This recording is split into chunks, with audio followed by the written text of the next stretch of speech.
you didn't hear from me, but I think they're like dating now. Oh my god, they're like so perfect for each other. They're so cute. I hope they have babies. Yeah, 12-year-old girls watching this show too. I gotta appeal to that demographic.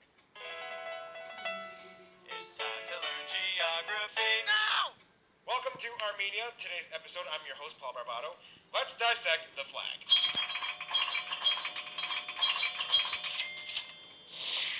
The Armenian flag has three equally long, wide bands of red, blue, and orange. The official definition of these colors, according to the Constitution of Armenia, are that the red signifies the Armenian highland, the continued struggle for survival, and the maintenance of the Christian faith, independence, and freedom. The blue means the will of the people of the Armenians to live beneath peaceful skies, and the orange means the creative talent and hardworking nature of the people of Armenia. Some people will tell you that the red also represents the blood of the 1.5 million Armenians that were killed during the Armenian genocide in the early 20th century, and the orange is also the color of apricots, the national fruit. Alright, now let's talk about the borders.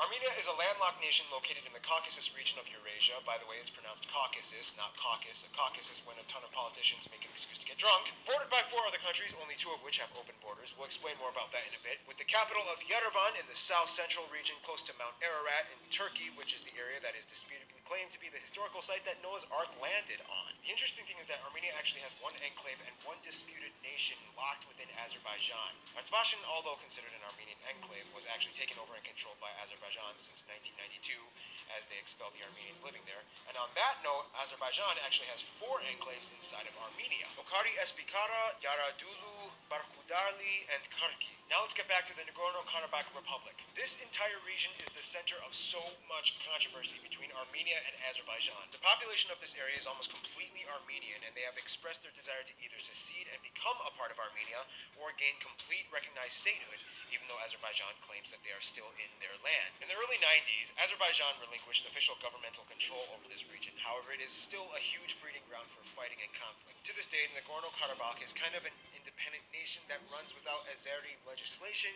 However, the situation gets very complicated. As you'll soon find out, Armenia actually has a very unique and strategic location in a very dark and complex territory. But first, let's explain the terrain.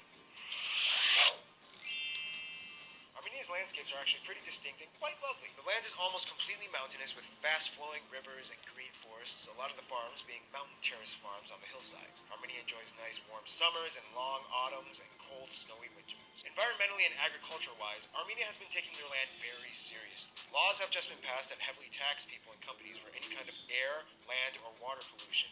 All tax revenue goes towards reinvesting in environmental protection activities. With fertile volcanic soil, the land allows them to grow all sorts of fruits, vegetables, and grains, and a huge percentage, about 72% of the land, is used for agriculture, which employs about 46% of the workforce. Armenia went through a huge shift in their agriculture after disbanding from the former Soviet Union and becoming independent in 1991. Long story short, land privatization was established and people could freely grow and administer their own crops without fear of the state control and demand. There's actually a little bit of controversy though, because although Armenia has a huge potential for renewable energy sources like hydroelectric power and water power, they actually are more dependent on nuclear power with plants that were built during the Soviet rule. The problem is that these plants are built in earthquake-prone zones, which put them in a precarious position. But even with all this acknowledged, the government seems to favor investing in these sources of power more than alternative brands. Finally, if you ask any Armenian, they'll tell you that Mount Ararat, although kind of technically in Turkey right now, totally belongs to Armenia, and historically it kind of did belong to the Armenian